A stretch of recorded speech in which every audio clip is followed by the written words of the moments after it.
Hello, Super Savers. I hope you're doing well this week. So, can you trust the FDIC? It seems there's a leaked FDIC video that's been making the rounds on the internet, and it's caused some concern in our hardworking Super Saver family. For those of you who have no idea what I'm talking about, watch this video first so you can better discern fact from fiction, a phrase which I seem to be using quite a lot this month. So here's what I'll cover today. The leaked FDIC video that actually was not leaked, and how the leaked version appears to have been misinterpreted. How the FDIC plans for bank failures and market collapse, as well as a friendly reminder about news before and during a possible recession.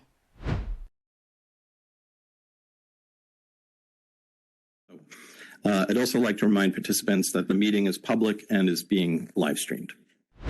That was from the beginning of the actual FDIC meeting that took place. But I suppose if that was the video clip that was taken and shown to viewers, rather than the ones that were chosen to tell a certain narrative, in my mind, it would have been much harder to make the case for a fear-mongering leaked FDIC video, or? So this leaked FDIC video was not leaked at all. It's publicly available on the FDIC website, and I've linked the actual meeting footage in the description below for those of you who are interested. Do note that the actual FDIC meeting is 3 hours and 39 minutes long. But later in this video, I'll tell you the roughly 17-minute section you should focus on if you want to put into context the video clips that are currently floating around the internet. And yes, I did watch the whole 3 hour and 39 minutes. Humor me now. Let's say that I tell you I'm about to show you a clip from this publicly available video on the FDIC website, and the agenda item being discussed is improving transparency and communications to the public and other stakeholders in the event of a bank failure. Are you yawning yet? Because my 10-year-old, he was. Anyway, then I show you this clip. I'm very big on transparency. I think transparency leads to accountability. The FDIC has to have flexibility. So there are some ways that you could get out some basics, which say, we could do this, we could do that. We will be holding these folks accountable. We have these powers. We have these authorities. So far, so unexciting. Reasonable, yes. Important, yes. But exciting, no. Not headline grabbing, if you know what I mean. Now, imagine that I do a complete 180 and instead I tell you that I have a clip from a leaked FDIC video and they're talking about how the public doesn't need to know, and perhaps I throw some combination of the words warning, impending, market collapse, or bank failure into my sentence, and then I show you this clip that does seem to be widely circulated online at the moment. It should be accessible when people need to know, but I don't think you have much hope of reaching a public that doesn't have a professional need to know. And then I show another clip pointing out that the guy next to him also agrees, and wrap up with a remark like, because you and I, we don't need to know.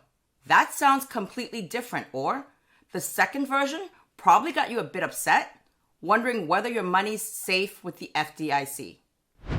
Well, both views, while different, are part of the same meeting, the same brainstorming session, in fact, as previously mentioned, focused on improving transparency and communications to the public and other stakeholders in the event of a bank failure. Here's another one you probably won't see in any of the so-called leaked FDIC videos. I do think it is hard to get a lot of demand for transparency right now in this sort of period of peacetime. Peacetime means there's no expected bank failure or impending market collapse coming. You won't see that video clip publicized much either, if at all, on social media. Because, well, the words peacetime probably get far fewer clicks than the words market collapse. And you know what? The topic of the section was actually how hard it is to get people interested in getting informed about potential market failures and what the plans are for them in peacetime. Not about hiding anything, but on the contrary, discussing how and whether it's possible to get the broader public interested in going to the FDIC website and looking up material on plans and preparations for bank failures. There is a lot of public material on this topic on the FDIC website, and what the speakers are saying is that they find it rather difficult during peacetime to get folks interested in having a look at them unless they have a need to know or are working in the area on a professional basis. For example, if they're working in a bank in their own planning department.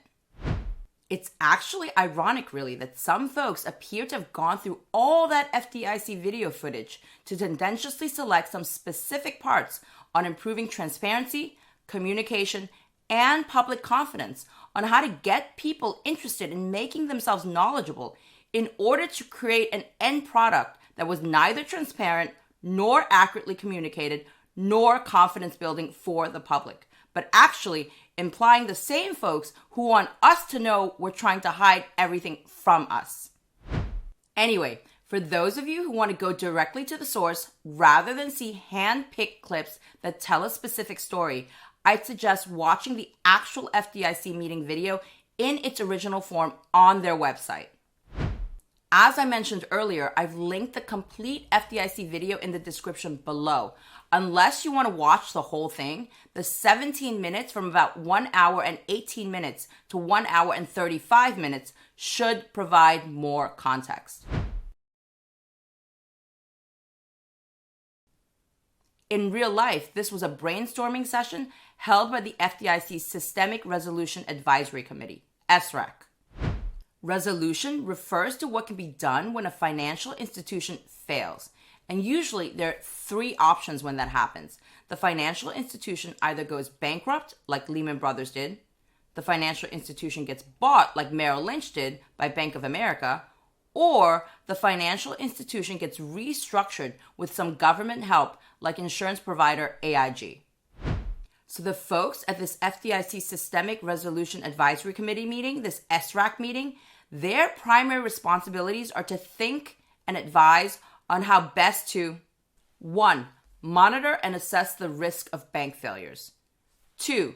Ensure that there are plans in place if a bank does fail. And 3.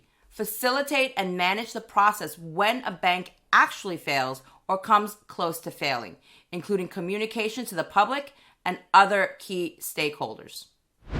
Please also note that this is an advisory committee, almost like a think tank. They discuss and give recommendations, but they do not make any decisions. So yes, these folks talk about bank failures and market collapse all the time, in fact. That's their job, and that's what the FDIC Systemic Resolution Advisory Committee was designed for, to plan, prepare for, and advise on potential bank failures and market collapse, even when there isn't a specific or impending need for this. And yes, some of these folks have different views on how and or what to communicate to the public and other stakeholders. In fact, if you watch the whole video, there's quite a few other things they have different views on. But that's what brainstorming sessions are for. And quite frankly, I think it's good to have them around. Systems, policies, and processes do need to be in place before a bank failure or market collapse happens. The last thing we need or want is an FDIC that flies by the seat of their pants when such a time comes. That the meeting was about bank failures and market collapse? Sure, that's what these folks do for a living. That it was hidden, leaked, or ill-intentioned? I don't think so, given that it was live streamed and is now publicly available on the FDIC website.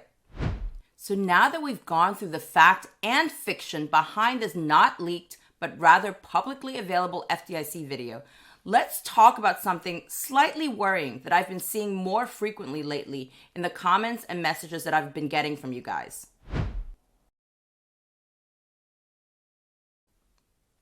A recession, or even the mere possibility of an upcoming recession, is not good.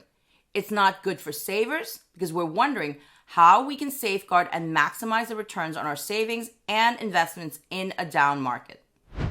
It's not good for non-savers because, well, they have even less money to make ends meet. In fact, it's not good for anyone because everyone has less money and consequently, some folks become a bit more desperate. That's when scams may become more commonplace and when headlines can become more audacious. If an email appears suspicious, don't respond. If a phone call appears suspicious, don't pick up the phone, or if you do, hang up.